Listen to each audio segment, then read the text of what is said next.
Купил си една диня за 3 лева.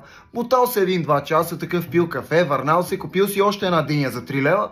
Пак се мотал 1-2 часа, върнал се и си купил трета диня за 3 лева. И такъв с една хидна усмивка, смее му си му вика: деде, чеп за зеле не става от тебе, никакъв търговец не става от тебе. Вика: гледай как те надхитрих. Он вика: що бе? Па не виждаш ли бе? Минах 3 пъти, взех си по една диня за 3 лева и ми излезна 9 лева. А ти ги продаваш 3 дини за 10 лева. Паделото такъв се засмеял и му казал: и ти си като всичките. Идвате, купувате си 3 дини вместо една и после ме учите на търговия.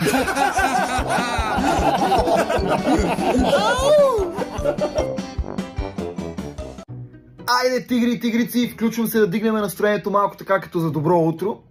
Видели се са двама приятели, единия поканил такъв, другия в тех да гледат матч. Отишли до близкото магазинче, вземали си са пиене, краставички, доматки, отишли вкъщи и се почнало ръки и салати.